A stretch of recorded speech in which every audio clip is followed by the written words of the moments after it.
목사가 아프다고 하면 하나님의 영광을 가리울까봐 두려워서 그렇게 감추셨다고 합니다. 여러분, 이 이야기가 맞습니까? 또 한국에서는 중직자들 자녀가 원하는 대학에 합격하면 하나님께 영광 돌렸다 말한다고 하는데요. 그런데 떨어지면 당분간 그 자녀는 교회에도 못 나간다 합니다. 왜냐하면 하나님의 영광을 가리웠다는 부끄러움 때문이라고 하네요. 여러분, 영광이 무엇입니까? 우리가 영광하면 성공한 시상식 자리만을 떠올리기 쉽습니다. 그래요, 여러분. 성공적일 때 하나님께 영광 돌리는 것 맞습니다. 참 귀하죠. 하지만 실패하면 하나님의 영광을 가리우는 것일까요? 아니죠. 아닙니다. 여러분, 이와 같은 생각들은요, 세상의 성공주의예요. 1등만 대접하는 세상이잖아요. 그런데 그 세속의 성공주의가 교회에도 깊이 침투해 있는 겁니다.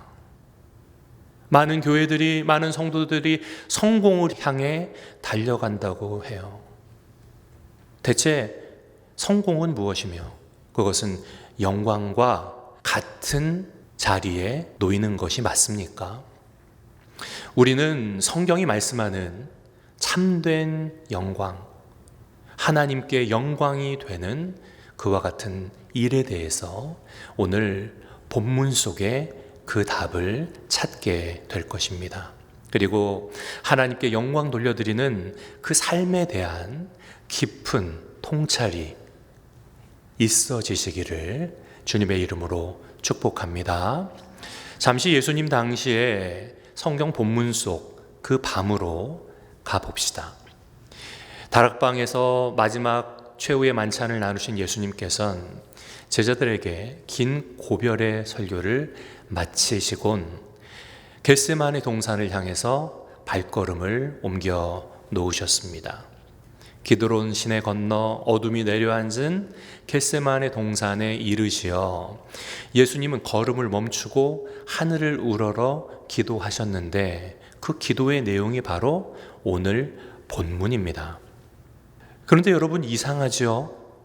마태도 마가도 누가도 모두 이 밤의 기도를 기록했지만 본문의 내용과는 전혀 다른 기록을 했던 것이에요.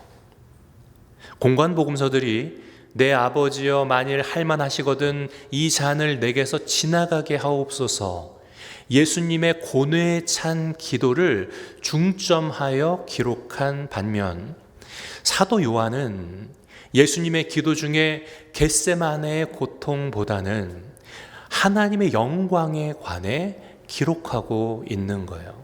아버지여 때가 이르렀사오니 아들을 영화롭게 하사. 같은 밤, 같은 예수님의 기도인데 어찌하여 요한의 기록에는 고뇌가 아니라 영광을 중점으로 기록하고 있을까? 왜일까요? 여러분, 사도 요한은 저와 여러분들에게 참혹한 십자가의 눈에 보이는 현상만이 아니라 십자가 그 이면의 참 모습을 보여주길 원했던 겁니다. 그래서 인간의 시선으로는 겟세마네는 깊은 고뇌이고 고통의 기도로 보였지만 하나님의 시선으로 볼 때 겟세마네는 바로 승리의 기도이기 때문에 그것을 오늘 사도 요한은 본문을 통해 증거하고 있는 것입니다. 여러분, 십자가는 영광입니다. 할렐루야. 같이 한번 해봅시다. 십자가는 영광입니다. 본문 1절 말씀을 같이 한번 보겠습니다. 함께 읽습니다. 시작. 예수께서 이 말씀을 하시고 눈을 들어 하늘을 우러러 이르시되 아버지여 때가 이르렀사오니 아들을 영화롭게 하사 아들로 아버지를 영화롭게 하게 하옵소서. 네. 하나님을 영화롭게 하게 하옵소서. 즉 하나님께 영광을 돌리신 기도셨어요. 근데 여러분, 세상적인 생각으로는 어떻습니까? 교회에도 그런 생각들이 팽배해 있지만 세상식 영광 표현은요, 하나님 성공하게 하옵소서, 이번 일 잘 되게 하옵소서, 사람들이 부러워하게 하옵소서, 그로써 하나님 영광 받으소서라고 생각하는 게 사람들의 영광에 대한 이해예요. 그런데 우리 예수님은 아니셨습니다. 아니셨어요. 본문에 뭐라고 말씀하십니까? 아버지여 때가 이르렀사오니. 이 때가 언제입니까? 이 한 말씀이요, 영광에 대한 우리의 생각을 완전히 뒤바꿔 놓고 있어요. 이 때는 성공의 때가 아니기 때문이에요. 승진의 때가 아니고요, 합격의 때가 아니고요, 형통의 때가 아닙니다.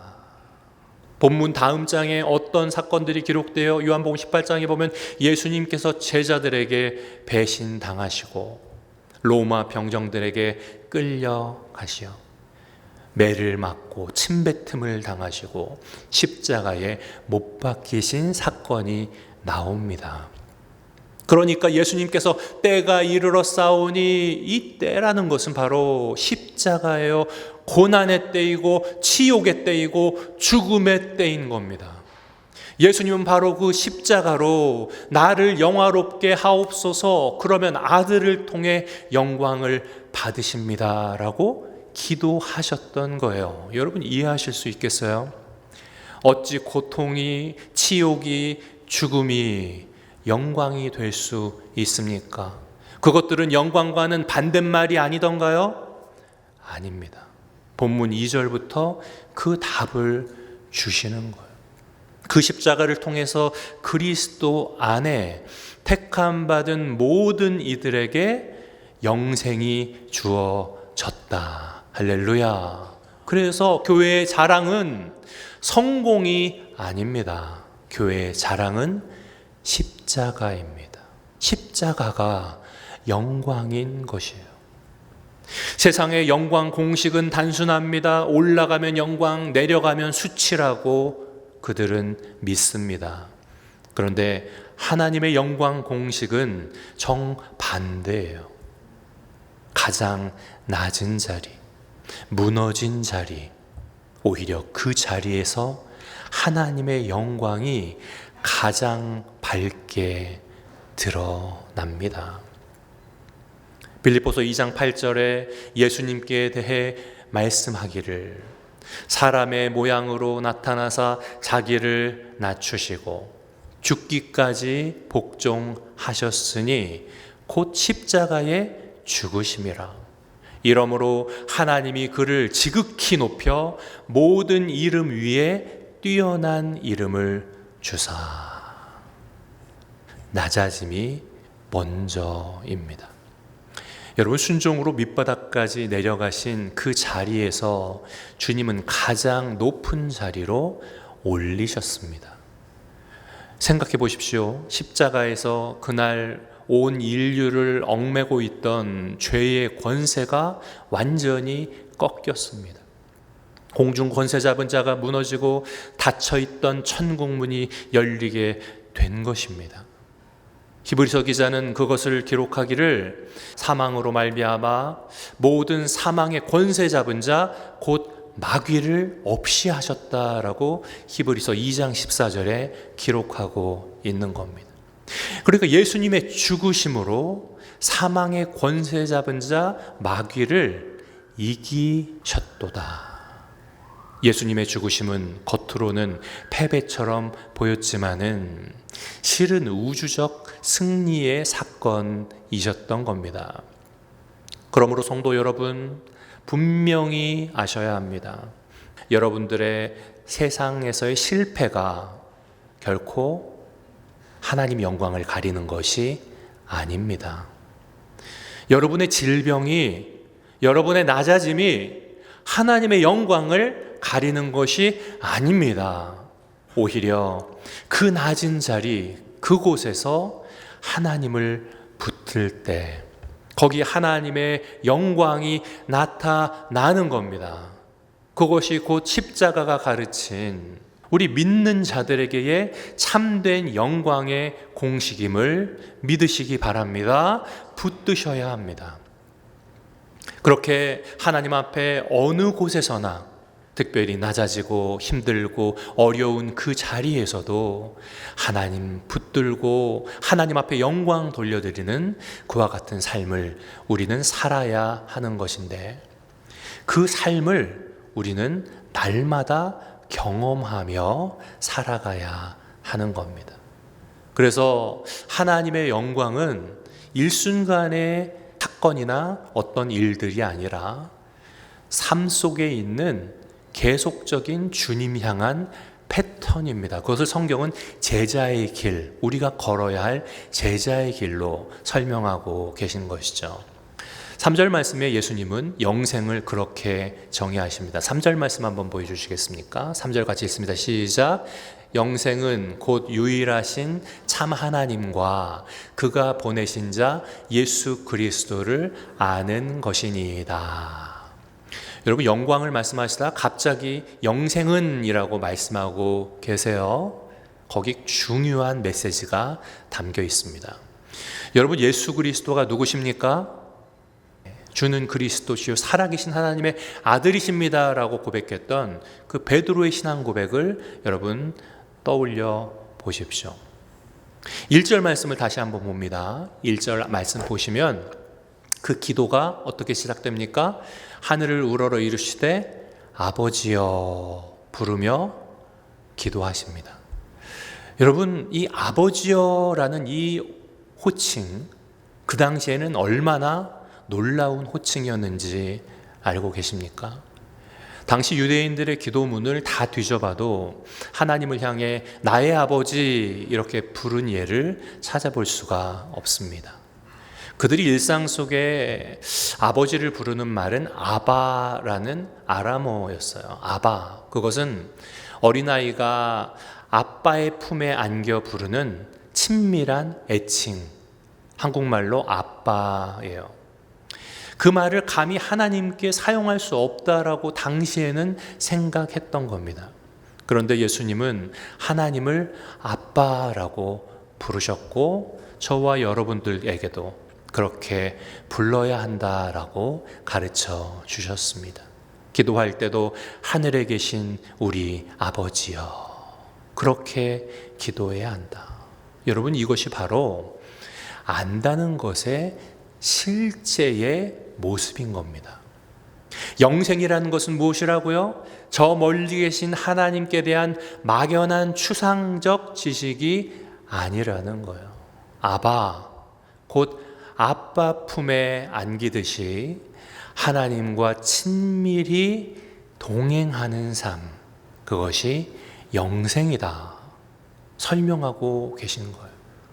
3절에 안다라는 이 말은 우리가 쉽게 쓰는 말과는 다른 말입니다. 이 안다라는 말은요, 부부가 결혼해서 서로를 경험하며 함께 살아가는, 그러니까 삶 속에서 부딪히면서 알아간다는 말이에요. 그러니까 영생이라는 것은요, 지식으로 암기하고 그것을 외우는 교리가 아니라 그 십자가의 영광을 직접 내 삶 속에 경험하며 알아가는 삶, 그 자체인 겁니다. 그리고 그 삶은 한 번의 감격으로 끝나는 것이 아니라 끊임없이 이어지는 사귐이 되어야 하는 겁니다. 성경 속의 인물들이 바로 그 증인이죠. 여러분, 이사야 선지자는 자신이 하나님을 잘 안다고 자부하던 선지자였습니다.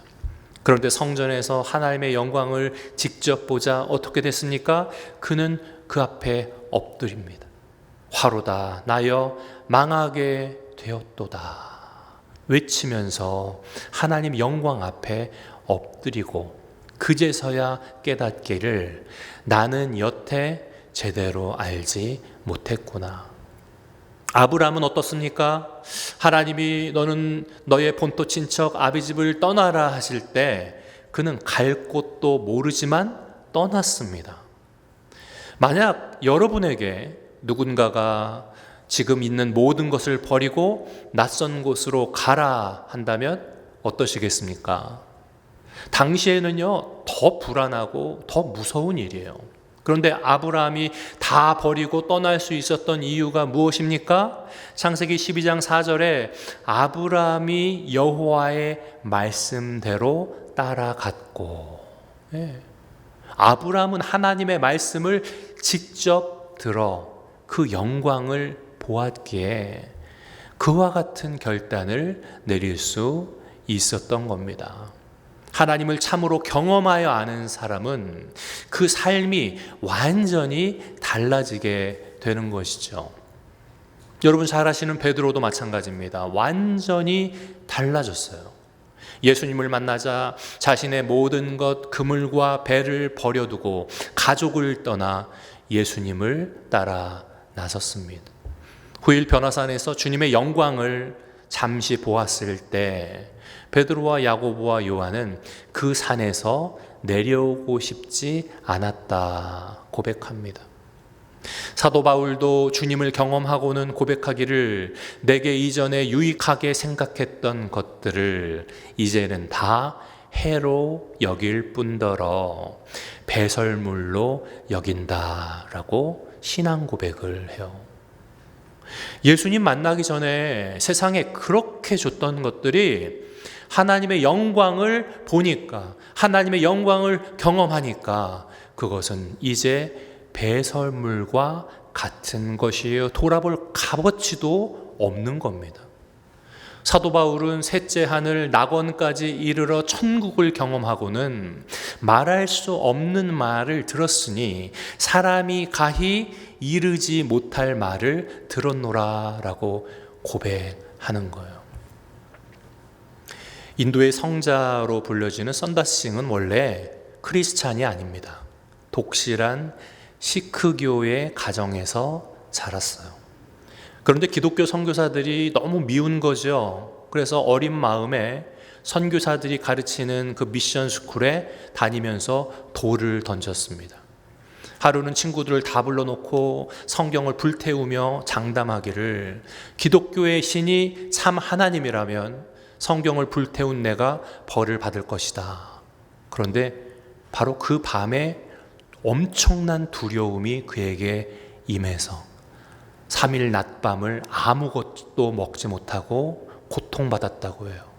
셋째 날 새벽에 빛으로 오신 예수님을 만나서 당신은 누구십니까? 라고 물었는데 그때 음성이 들려오길 나는 네가 핍박하는 예수다.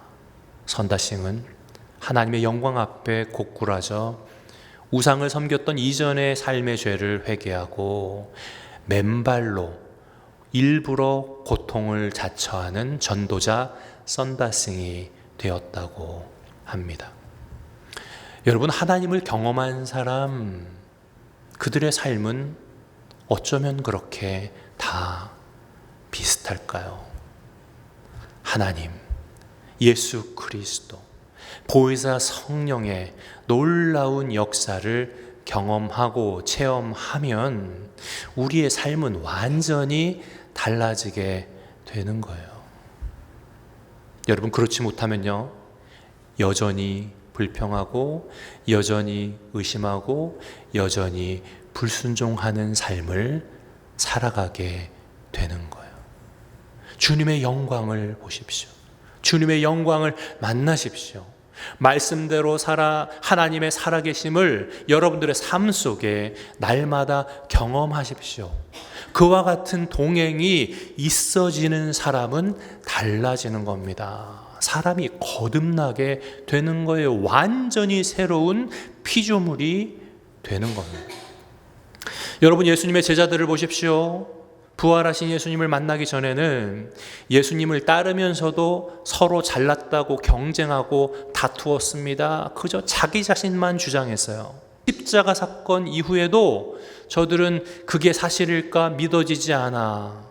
한 제자는 만져봐야 믿겠다 이야기했잖아요. 그런데 막상 부활하신 예수님을 만나자 요한복음 21장 12절에 기록되기를 예수께 당신이 누구냐 감히 묻는 자가 없더라. 예수님을 진짜 하나님의 아들로 믿게 된 거예요. 의심이 사라졌습니다. 사랑하는 성도 여러분, 여러분은 하나님을 얼마나 알고 계십니까? 들어서 아는데 머물러 있어서는 안 됩니다. 하나님을 체험해야만 합니다.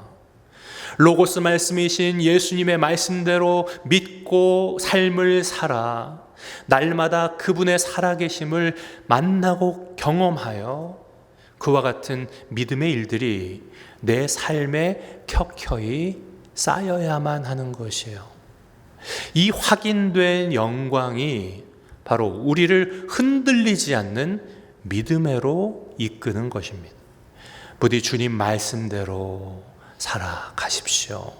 말씀대로 순종하십시오. 그렇게 굳건한 믿음이 말씀 위에 세워지실 수 있기를 축복합니다.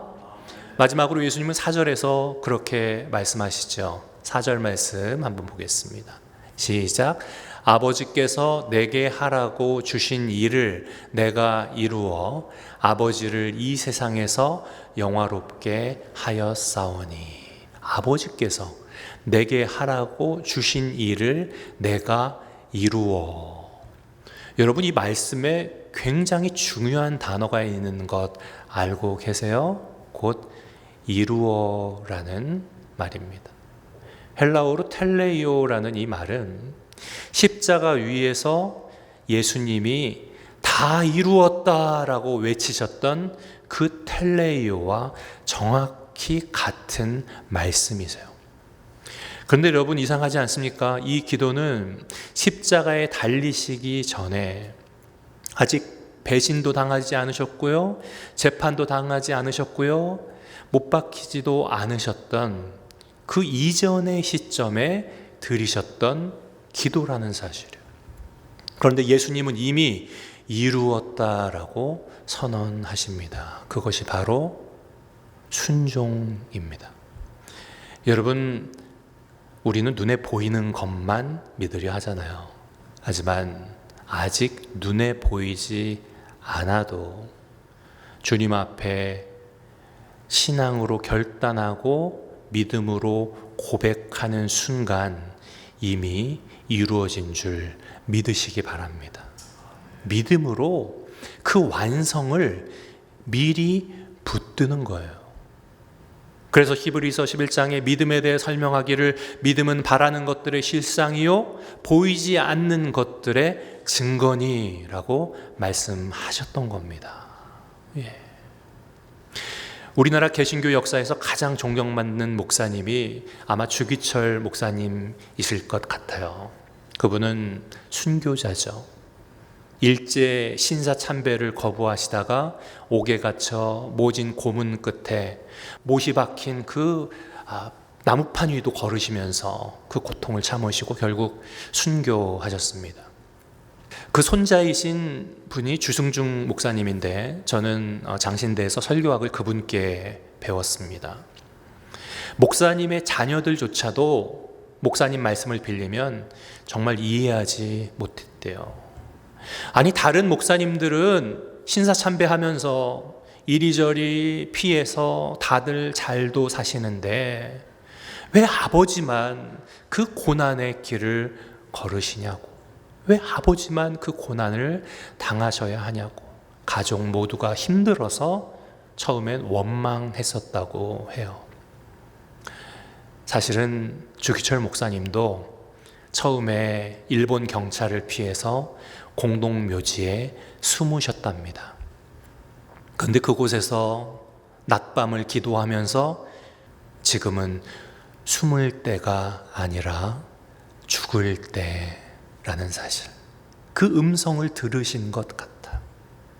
그래서 그 즉시로 교회로 돌아와서 일사각오, 그 제목으로 설교하시고 체포당하시어 순교의 길을 걸어 가셨던 겁니다. 사랑하는 성도 여러분, 하나님의 영광은 내가 성공할 때 영광 받으시는 것이 아니에요. 내게 맡겨진 십자가를 짊어질 때 하나님이 그때 그 영광을 받으세요. 그것이 바로 오늘 예수님께서 아들을 영화롭게 하사 이 때를 통하여 아버지께 영광 돌리게 하옵소서, 그 기도의 내용이셨던 겁니다. 사랑하는 성도 여러분, 성공만을 바라보며 살지 마시기를 주님의 이름으로 부탁드립니다. 오히려 믿음의 길은 그 반대였어요. 내가 회개하고 내가 십자가를 붙들고 내가 거듭난 삶을 살아가는 것, 그것이 영광의 길, 그 길을 통해 하나님께서 영광 받으시는 겁니다. 세상은 높이 올라가야 영광이라고 말합니다. 그러나 십자가는 내려가도 영광이라 말씀하세요. 그렇게 영광은 성공의 여부가 아니라 어떤 상황에서도 주님 앞에 순종할 때 하나님 영광 받으시는 겁니다. 무엇인가가 이루어진 다음이 아니라 순종하기로 결단하는 그 자리에서 이미 영광은 시작되는 겁니다. 여러분의 인생에 실패가 있습니까? 환난이 있으십니까? 여러분 잊지 마세요. 그것 자체가 하나님의 영광을 가리는 것이 아니라는 사실. 그 낮은 자리, 실패의 자리, 환난의 자리에서도 여러분이 눈물 흘리며 하나님만 붙들면 그곳에서도 놀라운 영광, 하나님 앞의 영광은 시작되는 줄 믿습니다. 나는 어느 때일지라도 주님만 바라보리라. 그와 같은 믿음의 삶을 견지하여 여러분들의 삶 속에 하나님 환히 웃으시며 잘하고 있다, 착하고 충성된 나의 자녀야, 칭찬받는 저와 여러분 모두이시기를 우리 구주 예수 그리스도의 이름으로 축복합니다.